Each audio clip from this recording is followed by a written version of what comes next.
Yeah, hello students and welcome back again in our video tutorial.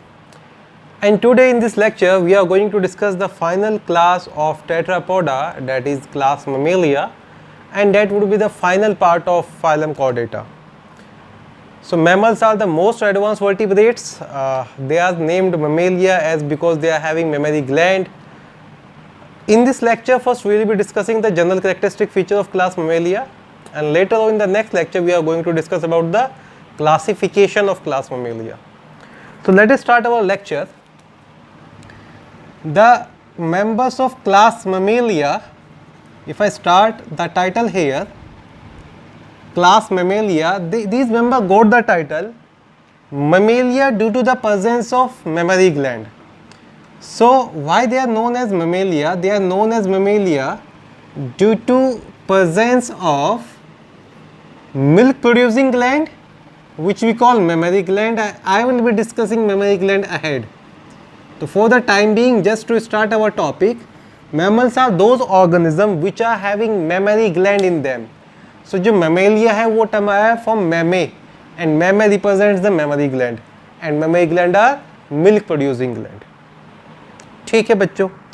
Golden age of mammal is referred as to the current era, which is Cenozoic era. Golden age of mammal is the current era, which is Cenozoic era. Remember, जितने भी birds वगैरह हैं, mammals वगैरह हैं, वो Cenozoic era में ही आके dominant हुए. तो जब जोलॉजिकल टाइम स्केल में पढ़ेंगे Cenozoic era का quaternary period, in quaternary period all the birds, all the snakes, all the mammals they get dominant. Then जैसे जो स्टडी ऑफ मैमल्स होते हैं, there is no fun in telling. Study of these animals is referred as to mammalogy. Study of these animals is referred as to mammalogy. Start with the definition here. As जब भी कोई class शुरू करते हैं तो first I use to put a definition of those animal. तो simply mammals are warm blooded animal which are having hairs on their body. आप कैसे डिफाइन करेंगे मैमल्स को? That mammals are warm blooded animal, they are hairy and they are having mammary gland on their body. So animals which are who are mammals, these are the animals which are warm blooded with hairy body in general. सारे members के पास hairs नहीं होते, ये भी mention करेंगे. hairy body in general and have milk producing mammary gland. So जो mammary gland होता है, that is a feature without any exception here. ठीक है बेटा. तो mammals भी warm blooded animal हैं, उनके बॉडी पर जनरली हेयर्स होते हैं और उनके पास एक करेक्टरिस्टिक फीचर होती है जिसको बोलते हैं मेमरी ग्लैंड. जब उनके अकरेंस की बात करते हैं तो जो मैमल्स होते हैं बच्चों, वो कॉस्मोपोलिटियन होते हैं. कॉस्मोपोलिटियन का मतलब होता है वो आसानी से हर जगह मिल जाते हैं. By their habitat they are cosmopolitan in nature. अब कॉस्मोपोलिटियन वर्ड तो आपने बता दिया सर, जहाँ अलग अलग हैबिटेट ही बता दो जहाँ ये मिलते हैं. They can be found in variety of habitats. क्या क्या वेराइटी ऑफ हैबिटेट्स हो सकती है? It could be polar ice, it could be mountains, it could be forest, it could be if I say they are found in water, answer is yes. So polar ice, mountain, forest, grassland, water, dark caves and even they can fly. तो जब cosmopolitan की बात करेंगे, they are found in variety of habitat. It could be polar ice, it could be mountains, it could be forest, it could be grassland and it could be even if I mention here dark caves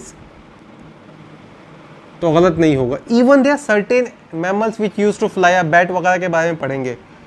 Few of them also have aerial adaptation, also have aerial adaptation। और aerial adaptation का मतलब होता है बच्चों they can fly as well. तो जब habitat की बात करते हैं तो मैमल जो है वो कॉस्मोपॉलिटियन होते हैं, और कॉस्मोपॉलिटियन का मतलब होता है ऐसे एनिमल जो आसानी से अलग अलग हैबिटेट पर मिल जाते हैं। ठीक है बच्चों, नेक्स्ट फिर मैं शुरू करूँगा कि ये अकेले ऐसे एनिमल हैं जो अपने यंग वन को नरिश करते हैं बाय मिल्क। देखो पिजन में भी आपने पढ़ा था कि वो पिजन मिल्क बनाता है, पर मैंने बताया था कि भाई पिजन मिल्क एग्जैक्टली क्या होता है, एक वाइटिश क्रीमी फ्लूइड होता है, that is not exactly milk. So any the only animal which use to nourish their young one with milk, जो ट्रू मिल्क होता है, देखो मिल्क शुगर इज लैक्टोज, तो जिस फ्लूइड के अंदर लैक्टोज नहीं होगा वो मिल्क ही कहाँ। The only animal which use to nourish their young one with milk, answer would be mammals. These are the only animals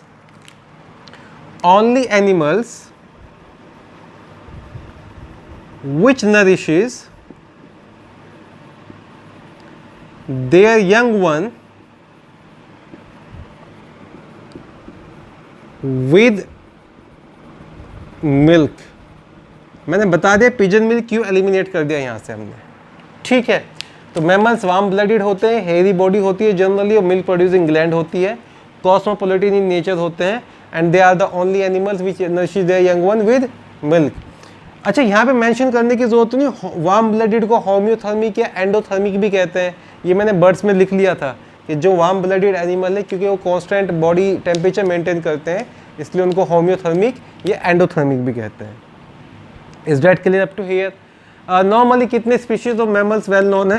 answer to that question would be about 4000 species of mammals are known to us. अब बच्चे शुरू करते हैं body division से। Let us start the general features now, और पहले मैं mention करूंगा अबाउट द बॉडी डिवीजन्स। देखो जो मैमल का बॉडी होता है उसके 4 अलग अलग पार्ट होते हैं, उसमें हेड होता है, उसमें नेक होता है, उसमें ट्रंक होता है और उसमें टेल होता है। तो जब बॉडी डिवीजन्स की बात करेंगे, it is having head, it is having a neck, it is having a trunk, and last but not the least it is also having a tail.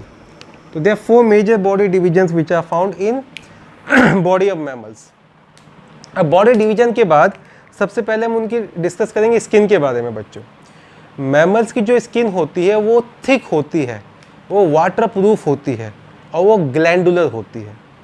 तो थिक तो मल्टी लेयर्ड एपिडर्मिस की वजह से हो गया, वाटर प्रूफ क्यों होती है ये भी बताऊंगा मैं, क्योंकि कुछ ऑयल ग्लैंड है, और ग्लैंडुलर का क्या कंसेप्ट है ये भी बताऊंगा।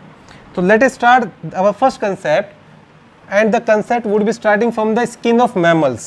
कि जो mammals की skin है उसके पास किस किस तरह की ग्लैंड होती हैं और क्या क्या I will say modification से क्या क्या adaptation मिलता है उन्हें, ये सब पढ़ लेते हैं।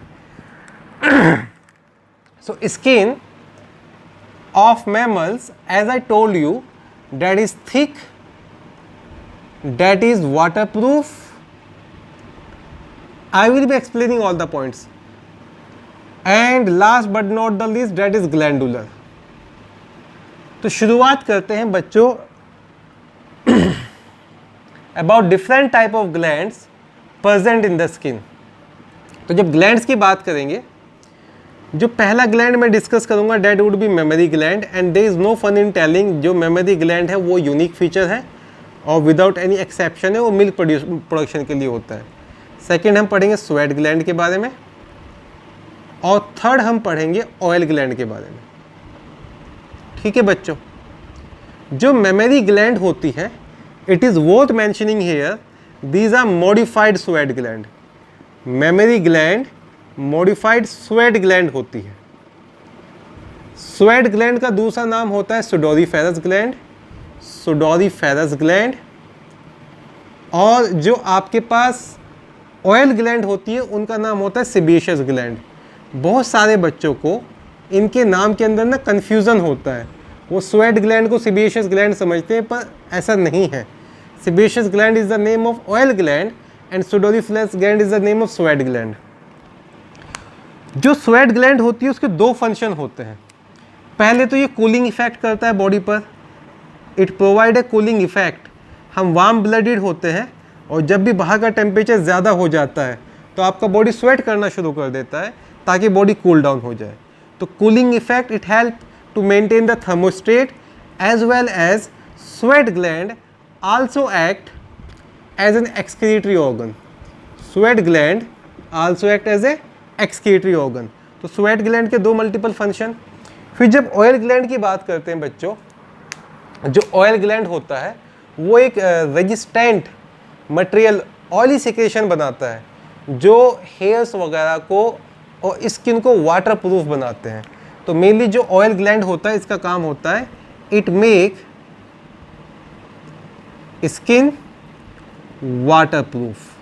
मैं डिस्कशन करूंगा इसके बारे में कभी बाद में, राइट। अभी याद रखो कि जो सेबेशियस ग्लैंड होती है वो ऑयल ग्लैंड होती है, जो स्वेट ग्लैंड होती है वो सुडोरिफरस ग्लैंड होती है, और modified sweat gland is mammary gland. तो जो स्किन होता है उसके ऊपर यूनिक फीचर होता है mammary gland, sweat gland and oil gland. फिर इनकी स्किन के ऊपर होते हैं हेयर्स, और hair arise from epidermis, so they also have epidermal hair. And I will mention here कि जो एपिडर्मल हेयर होते हैं they act as thermo resistant layer. Epidermal hair act as thermo resistant layer and help in maintaining the internal body temperature. Epidermal hairs act as thermo-resistant and they enable thermo-resistant layer and they enable to maintain internal body temperature, internal body thermostat. तो skin के ऊपर gland के साथ साथ hair भी होते हैं। Hair जो होते हैं वो इंटरनल थर्मोस्टेट को मेंटेन करते हैं।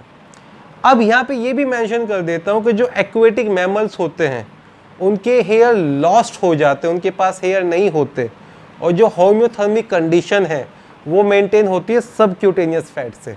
In aquatic mammals,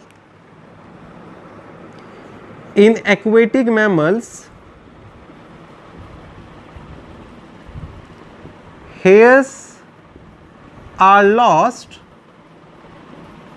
and thermostat of body is maintained by subcutaneous। cutaneous word कहाँ से आया था? स्किन से। तो व्हेल के अंदर ब्लबर वगैरह भी पढ़ोगे आप, सबक्यूटेनियस फैट लेयर। तो उनके पास स्किन के नीचे एक फैट लेयर होती है जो मेंटेन करती है थर्मोस्टेट। ठीक है बच्चों। सो मेमरी ग्लैंड जो स्किन का कंसेप्ट था कि स्किन जो थिक होती है वाटर प्रूफ होती है, ये कंप्लीट हो गया। जो स्वेट ग्लैंड है वो क्या करती है? कूलिंग इफेक्ट करेगी, वो एक्सक्रीशन करेगी। जो सेबेशियस ग्लैंड है वो क्या करेगी? वो आपकी स्किन को और आपके हेयर्स को वाटर प्रूफ करके चलेगी। तो ये बात होगी उनकी स्किन के बारे में। अब बच्चों मैं बताता हूँ एक और कैरेक्टरिस्टिक फीचर ऑफ मैमल जो विदाउट एनी एक्सेप्शन होता है। जो थोरेसिक कैविटी है और जो एब्डोमिनल कैविटी है उसके अंदर एक हॉरिजॉन्टल डोम शेप पार्टीशन होता है जिसको बोलते हैं डायफ्राम।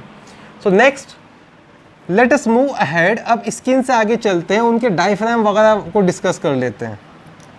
डायफ्राम जो है वो देखो बर्ड्स वगैरह में डायफ्राम नहीं होता है, इसलिए बताते हैं उनके जो लंग्स वगैरह हैं वो नॉन इलास्टिक भी होते हैं और उनके पास जितना भी ब्रीदिंग वगैरह है वो सब रिब्स से कंट्रोल हो रहा था, ठीक है।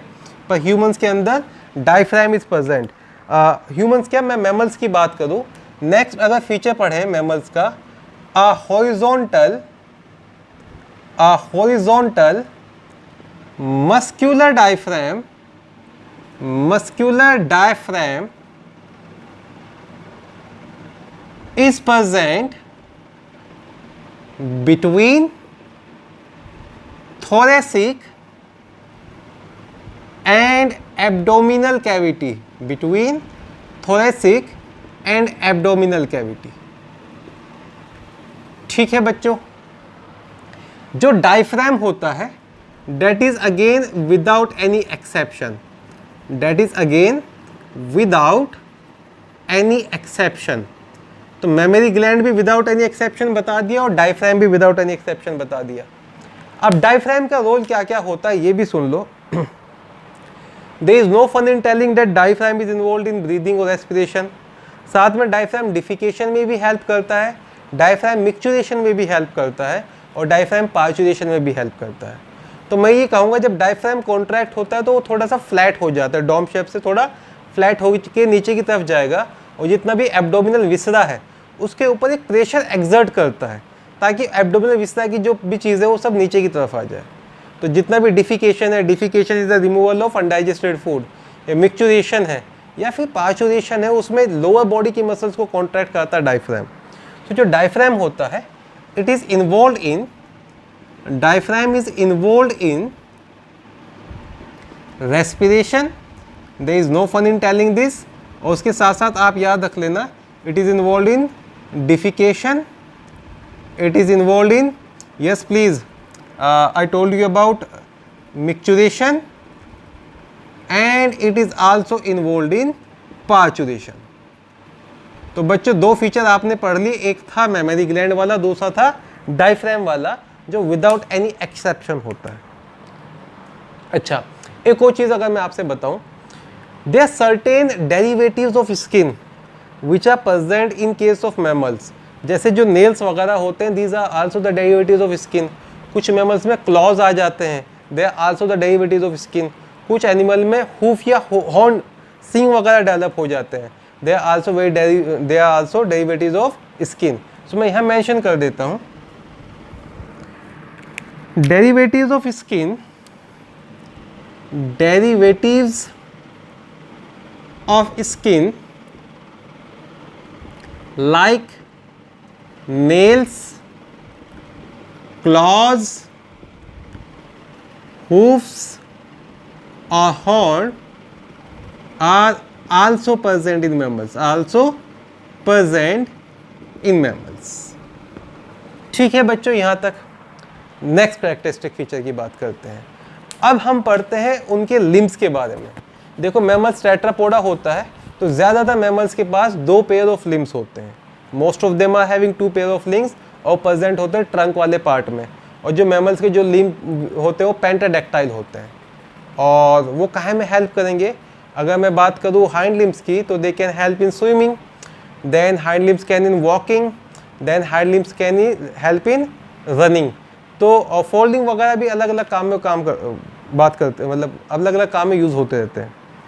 अब मैं हाइंड लिम्ब इसलिए डिस्कस कर रहा हूँ यहाँ पर क्योंकि कुछ मैमल्स के अंदर हाइंड लिम्ब एब्सेंट भी होते हैं। तो मैं सीधा हाइंड लिम्ब के लिए स्टेटमेंट लिख देता हूँ, 2 pair of limbs are present and they are specialized for different function. For example, hind limbs are specialized for walking, they are specialized for swimming and they are specialized for running. फिर मैं statement लिखूंगा कि hind limbs किस में absent होते हैं और pentadactyl वाला भी पार्ट करूंगा मैं, ठीक है। 2 pairs of limbs are present. Great, you are perfectly tetrapod with few exception. Pentadactyl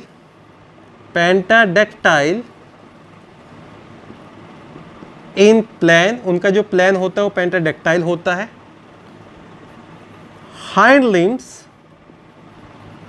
they are specialized for, hind limbs are specialized for walking, running, ये तो चाहे ना भी लिखो काम चल जाएगा आपका, and swimming. But they are certain जिनके अंदर हाइंड लिम्स नहीं होते हैं। They are certain aquatic mammal which do not have hind limb. For example आप जो सिटेसियंस और साइरेनियंस पढ़ेंगे, आप जो सिटेसिया के मेंबर होंगे जिसको व्हेल और डॉल्फिन पढ़ेंगे, और जो साइरेनिया के मेंबर होंगे उसके अंदर हाइंड लिम्ब नहीं होते हैं। तो it's worth mentioning here that hind limbs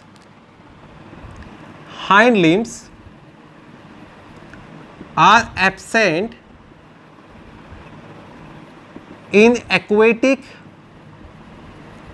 mammals which are the members of Cetacea and Sirenia। तो Cetaceans and Sirenians ये दो ऐसे ऑर्डर ऑफ यूथेरिया या मैमल पढ़ेंगे आगे चल के जिनके अंदर हाइंड लिम्ब नहीं होते हैं। ठीक है बच्चों, तो उनके हाइंड लिम्ब उनके जो लिम्ब होते हैं उनके अंदर कैसा प्लान होता है? It is worth mentioning here that mammals are having a pentadactyl plan. Is that clear up to here? अब एलिमेंट्री कैनाल से शुरू करते हैं। Alimentary canal, then teeth, jaws और रेस्पिरेशन और सर्कुलेशन, ये सब सिस्टम पर डालते हैं। चलो, अगर मैं एलिमेंट्री कैनाल को डिस्कस करूं, जब मैमल्स की बात करेंगे, there is no fun in telling कि भाई मैमल के अंदर एलिमेंट्री कैनाल कंप्लीट होता है, पहली चीज़। फिर मैमल्स के अंदर जो एनस होता है वो अलग होता है और उनका जो यूरिनोजेनिटल ओपनिंग होती है वो अलग होता है। मैमल्स में जनरली क्लोका वगैरह नहीं होता, पर कुछ ऐसे भी मैमल पढ़ेंगे जो प्रीमिटिव मैमल हैं, उनके अंदर क्लोका होता है जो एक रेप्टिलियन करेक्टर है। तो समझ में आता है कि भाई रेप्टाइल्स और मैमल्स के बीच में कोई रिश्ता है, कोई कनेक्टिंग लिंक है, वो भी आगे पढ़ेंगे। तो late us start with the alimentary canal. एक एक करके उनके सिस्टम के ऊपर कमेंट करता जाता हूँ। अभी मैं पहले पढ़ लेते हैं उनके एलिमेंट्री कैनाल के बारे में। तो बच्चों, एलिमेंट्री कैनाल जो होती है मैमल्स की वो कंप्लीट होती है। देन आप ये याद रखेंगे कि उनके अंदर एनस और यूरिनोजेनिटल एपर्चर अलग अलग होते हैं। उनके अंदर क्लोका जनरली एब्सेंट होता है with the exception of prototherian. Alimentary canal is complete, anus and urinogenital aperture are separate.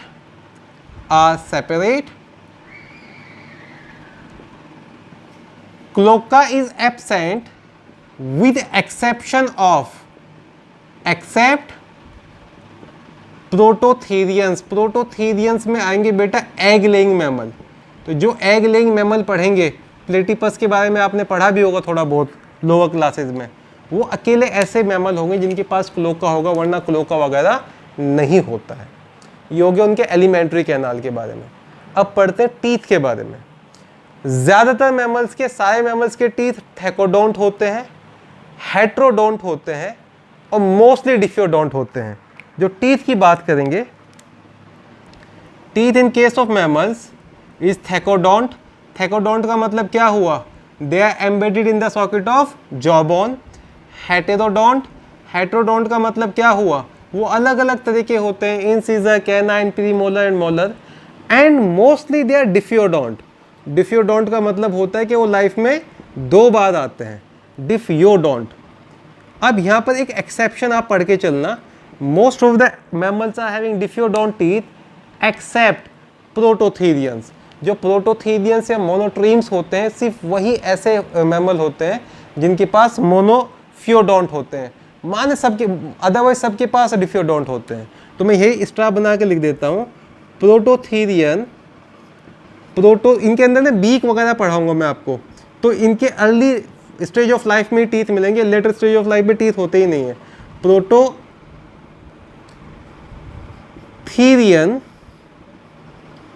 Have monophyodont teeth. Prototherian have monophyodont teeth. ये आगे चल के डिस्कस भी करेंगे जब प्रोटोथेरियंस के बारे में मैं आपको बताऊंगा। ठीक है बच्चे, तो मैमल्स जो होते हैं उनके टीथ कैसे हुए भाई? उनके टीथ हो गए आपके थैकोडोंट, उनके टीथ हो गए एक्रोडोंट और उनके टीथ हो गए डिफियोडोंट। मोनोफियोडोंट किसके पास होते हैं? Answer is prototherian. Is that clear up to here? Then मैं आपको मैमल्स का ना जॉ सस्पेंशन बताता हूँ। मैमल्स के अंदर जॉ सस्पेंशन होता है क्रेनियोस्टाइलिक, और क्रेनियोस्टाइलिक का मतलब होता है कि जो लोअर जॉ है that is directly attached to the squamous bone of skull. Jaw suspension की अगर बात करें, मैमल्स वाला मेंशन करना जरूरी था, that jaw suspension in case of mammal ये ऑटोस्टाइलिक का एक मॉडिफिकेशन होता है, पर आपको वो पढ़ने की जरूरत नहीं होती है। इज क्रेनियोस्टाइलिक। आप सिर्फ ये याद रख लो कि मैमल्स के अंदर कौन सा जॉ सस्पेंशन होता है और इसका मतलब क्या होता है। इसका मतलब होता है lower jaw is directly attached to squamous bone, जो टेम्पोरल बोन का एक हिस्सा हो जाता है फ्यूज होके, squamous bone of skull. Embryonic squamous bone आगे फ्यूज होकर टेम्पोरल बोन का पार्ट बन जाएगा। तो जब लोअर जॉ जो लोअर जो होता है वो स्कल बोन के साथ डायरेक्ट अटैच है तो उसको क्रेनियोस्टाइलिक कहते हैं। और मैमल्स के अंदर कैसा जॉ सस्पेंशन होता है बच्चों? Answer to that question would be craniostylic. तो इतनी चीज़ें समझ में आ गई आपको, आई गेस यहाँ पे कोई कंफ्यूजन नहीं है। अब मैं सीधे इनके रेस्पिरेशन के बारे में बता देता हूँ। Let me directly go on their respiratory system. और रेस्पिरेशन में इतनी ज़्यादा चीज़ें नहीं है बताने के लिए भाई, विदाउट एनी एक्सेप्शन जितने भी मैमल्स होते हैं उनके पास अ पेयर ऑफ लंग होते हैं, ठीक है।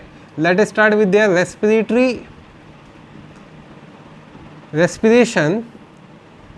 A pair of lungs are present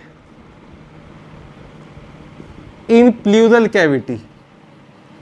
तो जो भी थोरेसिक रीजन होगा वहाँ पर प्लूरल कैविटी होता है, उसके अंदर लंग्स होंगे, ठीक है। Without any exception all the mammals do respire by lungs. फिर उनके अंदर लैरिंग्स की अगर बात करें, लैरिंग्स के अंदर होते हैं वोकल कॉर्ड और साउंड बॉक्स, और sound box is present over trachea. याद रखना बर्ड्स में सैरिंग्स जो है ना वो ट्रैकिया के खत्म होने पर ब्रोंकाई के शुरू होने वाले जंक्शन पर था, पर मैमल्स के अंदर जो लैरिंग्स होता है that is present over trachea. तो अगर इनके रेस्पिरेटरी सिस्टम की बात करें तो बच्चे दो स्टेटमेंट याद रख लेना, उनके पास ए पेयर ऑफ लंग्स है, third character which is without any exception, और साउंड बॉक्स या लैरिंग्स प्रेजेंट होता है that is present over trachea. फिर मैमल्स के सर्कुलेशन की भी बात करते हैं। If I talk about the circulatory system of mammals तो there is no fun in telling. Mammals के पास 4 चैम्बर्ड हार्ट होता है, डबल सर्कुलेशन होता है, सिर्फ एक ही सिस्टमिक आर्क उनके पास होती है। राइट वाली प्रेजेंट थी बर्ड्स के पास और लेफ्ट वाली प्रेजेंट होती है मैमल्स के पास। So only one systemic arch is there. Then उनके आरबीसी वगैरह के ऊपर भी कमेंट कर दूंगा। So if we talk about their circulatory system, circulation और सर्कुलेटरी सिस्टम इन मैमल्स, तो इनके सर्कुलेटरी सिस्टम की तो कुछ बातें ऐसे याद रख लेना कि उनके पास 4 चैम्बर्ड हार्ट होता है, साइनस वेनोसस या ट्रंकस आर्टियोसस नहीं होते हैं, they are completely absent. Sinus venosus और truncus arteriosus is completely absent in mammals, ठीक है बेटा। डबल सर्कुलेशन होता है। डबल सर्कुलेशन के साथ साथ आप ये भी याद रख लें कि इनके पास सिर्फ एक ही सिस्टमिक आर्क डेवलप होती है and that is left aortic, और let's call that systemic arch. Right systemic arch नहीं होती है। तो रेप्टाइल्स के पास आपने दोनों सिस्टमिक आर्क पढ़ी थी, बर्ड्स के पास आप राइट सिस्टमिक आर्क पढ़ेंगे और मैमल्स के पास आप लेफ्ट सिस्टमिक आर्क पढ़ेंगे, ठीक है बच्चे। रेनल पोर्टल सिस्टम नहीं होता है मैमल्स में। Hepatic portal system well developed है, हाइपोफिजियल पोर्टल सिस्टम डेवलप हो जाता है, पर renal portal system is absent in case of mammals. तो ये भी इंपॉर्टेंट सा स्टेटमेंट है जो याद रखने वाला है, ठीक है बच्चे। अब बात करते हैं इनकी आरबीसी के बारे में। देखो जो मैमल्स होते हैं उनकी आरबीसी स्मॉल इन साइज होती है, माइक्रोन्स में होता है। 6 to 8 micron is the size, ठीक है। कुछ 6 to 7 माइक्रोन भी लिख देते हैं कुछ किताब में। तो आरबीसी माइक्रोन्स इन साइज है, स्मॉल होती हैं, सर्कुलर होती हैं और न्यूक्लियस नहीं होता है। तो RBC are small, circular and they are without nucleus, enucleated. Enucleated का मतलब होता है बच्चे विदाउट न्यूक्लियस। तो किसी भी मैमल की आरबीसी में न्यूक्लियस नहीं होता है, पहला तो ये कंसेप्ट याद रखेंगे। फिर एक फैमिली होती है कैमल्स की, देयर इज ए फैमिली जिसमें कैमल और लैमा आते हैं, उस फैमिली को बोलते हैं Camelidae. In the family Camelidae, in family Camelidae, जिसके अंदर आते हैं कैमल्स एंड लैमा, उनकी आरबीसी भी विदाउट न्यूक्लियस ही होती है। बस उनके पास आरबीसी का शेप सर्कुलर ना होके ओवल हो जाता है। They are having oval RBC but without nucleus. ये प्लीज याद रखें, बहुत सारी किताब में उसमें ना विद ए न्यूक्लियस लिखा होगा, वो एकदम गलत लिखा है, but without nucleus. So nucleus नहीं होता है किसी भी मैमल की आरबीसी में, ये याद रख के चलेंगे। तो बच्चों 4 चैम्बर हार्ट हो गया, साइनस मेयोसिस नहीं होता है, ट्रंकस आर्टियोसिस नहीं होता है, डबल सर्कुलेशन होता है, एक सिस्टमिक आर्क डेवलप होती है जो लेफ्ट एओर्टिक होती है, रीनल पोर्टल सिस्टम नहीं होगा, आरबीसी स्मॉल होती है, सर्कुलर होती है, और न्यूक्लियस वगैरह किसी भी मैमल की आरबीसी में नहीं होता है। ठीक है बच्चों। नेक्स्ट थोड़ा सा ना इनके एंडोस्केलेटन के बारे में और बता देता हूँ। I don't know what's wrong with my thought today. Let us talk little bit about, actually बहुत जोर से शाउट भी करना पड़ता है कैमरे के सामने। Let us talk about endoskeleton now. तो मैमल्स के अंदर भी बच्चों एंडोस्केलेटन जो होता है वो बोनी ही होता है, there is no fun in telling. अब ये सवाल तो आप मुझे बताएंगे इसका जवाब कि स्कल कैसा होता है। जिन बच्चों ने कहा है कि डाइकोंडाइलिक स्कल, वो एकदम ठीक थे।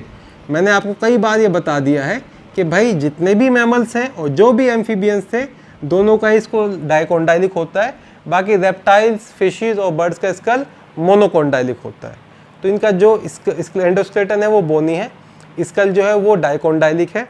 अब मैमल्स के जो वर्टिब्रे होते हैं, मैमल्स के वर्टिब्रे का जो सेंट्रम होता है बच्चों, वो दोनों तरफ से फ्लैट होता है। Centrum is flat from both ends. ऐसे वर्टिब्रे के लिए वर्ड यूज करते हैं एसिलस, और लेट्स कॉल दैट एम्फीफ्लैटियन। दोनों तरफ से सेंट्रम फ्लैट होगा, उसके पास कार्टिलेजनस पैड होते हैं। I repeat, please listen to that carefully. Centrum दोनों तरफ से फ्लैट होता है और दोनों तरफ अटैचमेंट के लिए कार्टिलेजनस पैड होते हैं। ऐसे सेंट्रम को बोलते हैं बेटा एसिलस और एम्फीफ्लैटियन, माने फ्लैट सेंट्रम है हमारा। फिर एंडोस्केलेटन में एक और चीज याद रखना, ज्यादातर मैमल्स के पास जो वर्टिब्रल कॉलम का पार्ट नेक में होता है उसको बोलते हैं सर्वाइकल वर्टिब्रा, और ज़्यादा मैमल्स के पास 7 सर्वाइकल वर्टिब्रा होते हैं। Most of the mammals they have 7 cervical vertebra with few exception. तो यहाँ पर ये याद रखना बहुत ज़रूरी है कि ज़्यादातर मैमल्स के पास 7 सर्वाइकल वर्टिब्रा है। ये याद रखना उससे भी ज़्यादा ज़रूरी है कि किस मैमल के पास 7 सर्वाइकल वर्टिब्रा नहीं होता है। सो neck is with 7 cervical vertebrae with few exception। और ये जो एक्सेप्शन है ये मैं चाहता हूं कि आप जरूर जरूर जरूर याद रखें। Normal student knows that think that mammals के पास 7 सर्वाइकल वर्टिब्रे हैं, but a good student knows कि किस मैमल के पास 7 सर्वाइकल वर्टिब्रे नहीं है। जो पहला क्लासिकल एग्जाम्पल आता है बेटा वो होता है two toed sloth. The first classical example जिसके पास 7 सर्वाइकल वर्टिब्रे नहीं होते हैं उसका नाम होता है टू टोड स्लॉथ, और उसका दूसरा नाम होता है शोलियोपस। टू टोड स्लॉथ और लेट्स कॉल दैट शोलियोपस। तो पहला ऐसा एक्सेप्शन जिसके पास 7 सर्वाइकल वर्टिब्रा नहीं है वो हो गया शोलियोपस। सर इसके पास कितने होते हैं ये भी बता दीजिए। इसके पास होते हैं बेटा 6 सर्वाइकल वर्टिब्रा। ठीक है, फिर आपके पास आता है ब्रैडिपस जिसको बोलते हैं 3 toed sloth, one of the slowest mammal की भी बात करेंगे। फिर आएगा आपके पास ब्रैडिपस और let's call that 3 toed sloth. Bradypus के पास कितने होते हैं? Bradypus is having a total of 9 cervical vertebrae present in neck. तो 2 क्लासिकल एक्सेप्शन बता दी बच्चे आपको, 2 toed sloth and 3 toed sloth. फिर एक और एक्सेप्शन आता है उसको बोलते हैं ant bear, Tamandua. Ant bear, let me write it with red colour. Third exception is ant bear और टेमेंडुआ। एनी आइडिया कितने होते होंगे उसके पास? सर 6 हो गया, 9 हो गया, अब तो 8 ही बचा है। Yes, Tamandua is having a total of 8। And there is one more exception, जो सी काउ के जैसा होता है उसको बोलते हैं manatee. Manatee which is exactly like sea cow that is having a total of 6, और उसका साइंटिफिक नेम होता है ट्राइक्विकिस, ट्राइशिकस कहते हैं उसको. The scientific name is Trichechus actually, क्विकिस पता नहीं कहाँ से याद आ गया. राइट, इसको कॉमन नेम कहते हैं manatee. It is like sea cow, और इसके पास भी होते हैं टोटल ऑफ 6 सर्वाइकल वर्टिब्रे. तो बच्चों जितने भी मैमल्स होते हैं उनकी नेक के अंदर नॉर्मली देखो, जिराफ की नेक बहुत लॉन्ग होती है पर उसके पास भी 7 सर्वाइकल वर्टिब्रे ही है, और रैबिट की नेक बहुत छोटी होती है, उसके पास भी 7 सर्वाइकल वर्टिब्रे ही है. तो ज़्यादातर मैमल्स के पास 7 सर्वाइकल वर्टिब्रे होते हैं with the exception of 2-toed sloth, 3-toed sloth, ant bear और टेमेंडुआ एंड मैनेटी. तो ब्रेडिपस, मैनेटी ये दो बहुत ही कॉमनली आस्क्ड होते हैं. Bradypus and manatee are 2 commonly asked questions. Then there is no fun in telling, जो मैमल्स के ribs होते हैं वो बाइफिड होते हैं. बाइफिड का मतलब बाइसिफेलिक, 2 हेड होते हैं, 2 में ब्रांच्ड होते हैं. तो ribs, the last point of endoskeleton that mammals are having branched ribs, उनके पास 2 हेड होते हैं, तो बाइफिड कह देते हैं उनको. तो बेटा digestive system complete, respiratory system complete, circulatory system complete, skeletal system complete. अब पढ़ते हैं उनके एक्सक्रीटरी सिस्टम के बारे में. और ज़्यादा कुछ नहीं है एक्सक्रीटरी सिस्टम के बारे में बताने के लिए, आपको बस इतना बताना है कि मैमल्स के पास एक पेयर ऑफ मेटानेफ्रिक किडनी होती है, और जो मेटानेफ्रिक किडनी है वो एब्डोमिनल रीजन में होती है. You better know what is the position of kidney in your body. और मैमल जनरली यूरियोटैलिक होते हैं. तो एक्सक्रीशन में तो मैं एक ही स्टेटमेंट मेंशन करूंगा यहाँ पर. In excretion of mammals they are having metanephric kidney and they are urotelic in nature. Metanephric kidney is present in abdominal cavity, not in thoracic cavity. In abdominal cavity. ठीक है बच्चों, तो metanephric देखो excretion के लिए तो बाकी और भी ऑर्गन्स पढ़ेंगे. मेजर जो एक्सक्रीटिव ऑर्गन होता है that is kidney in case of mammal. तो मेटानेफ्रिक किडनी होते हैं और यूरोटेलिक होते हैं. अब अगर नर्वस सिस्टम की बात करें तो जो ब्रेन होता है मैमल्स का वो कंपैरेटिवली वेल डेवलप्ड होता है. तो brain is comparatively larger in size and it is highly developed. तो अगर मैं स्टार्ट करूँ from the nervous system, the brain it is well developed and larger in size. इसके अंदर जो सेरिब्रम एंड सेरिबेलम होते हैं they are really very complex. तो आप दुआ कीजिए जल्दी से ऑफलाइन क्लासेस शुरू हो ताकि कॉम्प्लेक्स स्ट्रक्चर को क्लासरूम में बैठ के पढ़ने का मज़ा लें, और ये टाइम लिमिटेशन भी नहीं हो हमारे पास ज़्यादा. ठीक है, देन कुछ स्ट्रक्चर्स बताता हूँ मैं जो सिर्फ मैमल के ब्रेन में मिलते हैं, जो कहीं और नहीं मिलते हैं. सबसे पहले स्ट्रक्चर बताऊँगा बेटा कॉर्पस कैलोसम के बारे में. कॉर्पस कैलोसम एक नर्व फाइबर का ट्रैक्ट होता है एक्चुअली. कॉर्पस कैलोसम होता क्या है पहले ये बता दूँ. फॉर एग्जाम्पल ये आपके पास एक हेमिस्फीयर, लेफ्ट हेमिस्फीयर या राइट हेमिस्फीयर, तो खूब सारे माइलिनेटेड नर्व फाइबर होते हैं जो दोनों हेमिस्फीयर को आपस में कनेक्ट करते हैं. तो a tract of nerve fibre which connect both the hemisphere together is corpus callosum, और ये सिर्फ मैमल से मिलता है. तो corpus callosum connects both hemisphere together. Corpus callosum connects both cerebral, not cerebellar, cerebral hemisphere together. अच्छा एक और चीज़ याद रखना, सारे मैमल्स के पास कॉर्पस कैलोसम नहीं होता है.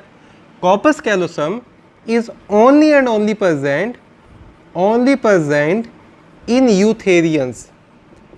तो आपको ना प्रोटोथेरियंस और मेटाथेरियंस भी पढ़ाऊंगा मैं. तो जो प्रोटोथेरियंस और मेटाथेरियंस होते हैं उनके पास कॉर्पस कैलोसम नहीं होता है, सिर्फ यूथेरियंस के पास ही कॉर्पस कैलोसम है. और कॉर्पस कैलोसम क्या है, दोनों सेरिब्रल हेमिस्फीयर को कनेक्ट करने के लिए खूब सारे माइलिनेटेड नर्व फाइबर होते हैं. Is that clear? Then mammals brain में आपको ना 4 सॉलिड स्वलन स्ट्रक्चर भी दिखेंगे. जिसको बोलते हैं कॉर्पोरा क्वाड्रिजेमिना। तो अगर मैं डेफिनेशन की बात करूं, in case of mammals 4 solid optic lobes are collectively known as corpora quadrigemina. 4 solid optic lobes mid brain के पार्ट में पढ़ाए जाएंगे कभी आपको आगे चल के, जिनका नाम होता है कॉर्पोरा क्वाड्रिजेमिना। तो कॉर्पोरा क्वाड्रिजेमिना आ जाता है इनके ब्रेन में। समथिंग इंपॉर्टेंट टू देखो, कॉर्पोरा का मतलब होता है स्वेलन, क्वाड्री का मतलब 4 और जेमिना का मतलब होता है न्यूक्लियाई। न्यूक्लियाई एक कलेक्शन ऑफ सेल बॉडी होता है। तो जब आगे चल के ब्रेन वगैरह पढ़ाऊंगा तो तब ये मेंशन कर दूंगा कि उनके पास 2 अपर और 2 लोअर कॉर्पोरा क्वाड्रिजेमिना होते हैं। फिर there is no fun in telling कि भाई 12 पेयर ऑफ क्रेनियल नर्व होती है मैमल्स के पास, 12 पेयर ऑफ क्रेनियल नर्व। तो बस इतनी सारी चीज़ें याद रख लेना इनके नर्वस सिस्टम के बारे में। इंपॉर्टेंट जो है वो कॉर्पस कैलोसम और कॉर्पोरा क्वाड्रिजेमिना है, ये टर्म्स वगैरह ही पूछ ली जाती हैं। ठीक है बच्चों, अब थोड़ा सा इनके सेंसी सिस्टम के बारे में बता देता हूँ। सेंसी सिस्टम के बारे में मैमल्स में आइज़ की मैं तो ज़्यादा कुछ नहीं है बताना, हाँ मगर ईयर्स में कुछ बताने लायक है।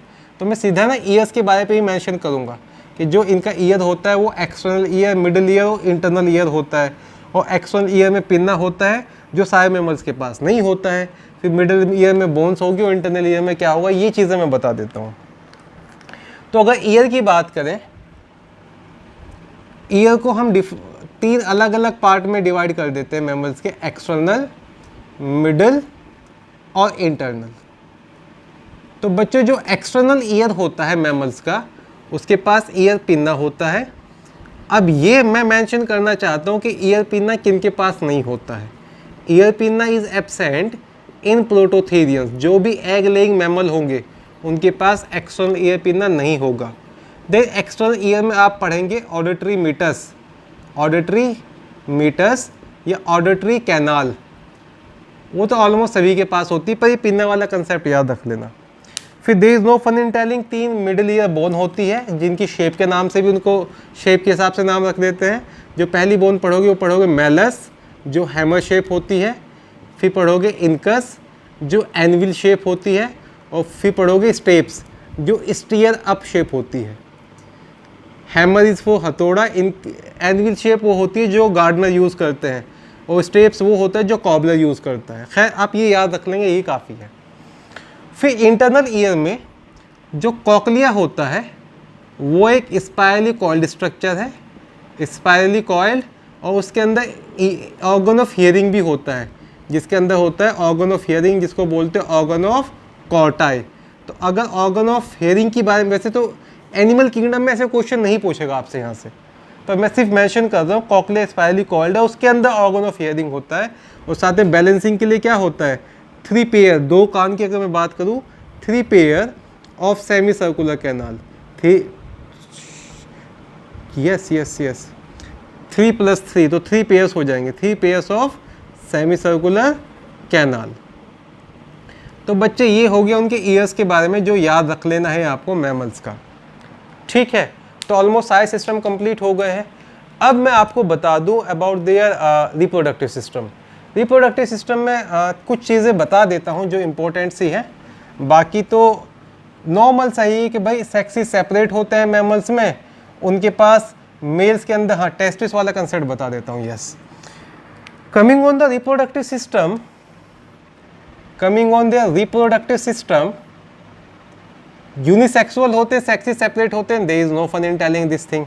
सर इतने एडवांस एनिमल है, अभी भी हर्माफ्रोडाइट होंगे क्या? मेल के अंदर जो प्राइमरी सेक्स ऑर्गन होता है वो होता है टेस्टिस, और फीमेल के अंदर जो प्राइमरी सेक्स ऑर्गन होता है वो होता है ओवरी। और प्राइमरी सेक्स ऑर्गन वो है जहाँ पर गैमेट्स बनते हैं, तो इनको गोनेड्स भी कहते हैं। अब ज़्यादातर मैमल्स में जो टेस्टिस होते हैं वो आउटसाइड द बॉडी लोकेटेड होते हैं, उनको बोलते हैं extra abdominal. In majority of mammals testis are extra abdominal located in a sac-like structure which we call scrotum। और ऐसा क्यों होता है? क्योंकि स्पर्मेटोजेनेसिस के लिए लोअर टेम्परेचर चाहिए होता है then body, about 2 to 2.5 degree centigrade. तो ज़्यादातर में एक्स्ट्रा एब्डोमिनल होते हैं, कुछ एक्सेप्शन है, एक्सेप्शंस, या फिर मैं ये लिख दूं किस किस के पास इंट्रा एब्डोमिनल होते हैं, किस किस के टेस्टिस इनसाइड द एब्डोमेन रहते हैं।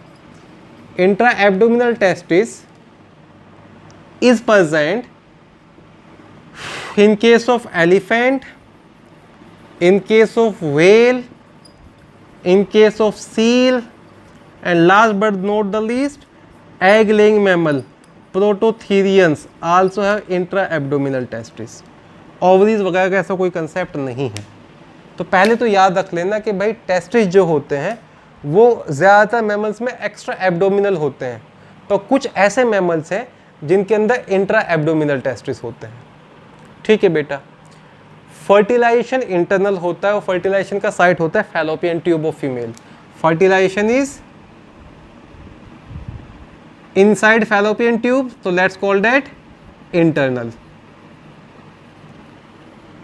अब मैमल्स के केस में एक टेम्पररी ऑर्गन बनता है जो कनेक्ट करता है डेवलपिंग फीटस को with the body of mother, उसको बोलते हैं प्लेसेंटा।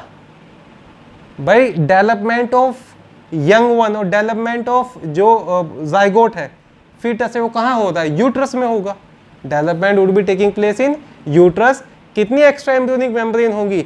4 बता देते हैं, amnion, chorion, yolk sac and allantois. No fun in telling that. तो इनसाइड द यूट्रस डेवलपमेंट हो रहा है, एक टेम्पररी ऑर्गन बन जाता है जो सिर्फ गेस्ट्रेशन पीरियड तक रहता है, उसको बोलते हैं placenta.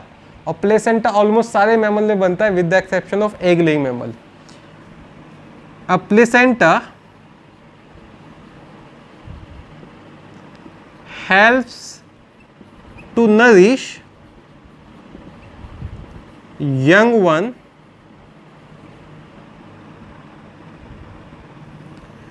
placenta connect fetus, for example this is here fetus and that's the mother body, और यहाँ पर ये जो ये ऑर्गन होता है बेटा इसको बोलते हैं placenta. This part is known as placenta. और मैं ये भी बता दूँ प्लेसेंटा से फीटस तक जो कोड जाता है इस कोड को बोलते हैं अम्बलाइकल कोड। तो अम्बलाइकल कोड एग्जैक्टली किस किस चीज़ को कनेक्ट करता है? प्लेसेंटा को, फीटस को। और प्लेसेंटा किस किस को कनेक्ट करता है? फीटस को और मदर को। तो खैर अभी ये इतना डिटेल नहीं पढ़ना आपको। Placenta help to nourish the young one. Placenta is absent in egg laying mammal. Placenta is absent in egg laying. तो जितने भी एग लेइंग मैमल होते हैं उनके अंदर प्लेसेंटा वगैरह नहीं होता है। कौन कौन से एग लेइंग मैमल है? देखो 2 क्लासिकल एग्जाम्पल है जो मैं आपको आगे चल के भी पढ़ाऊंगा।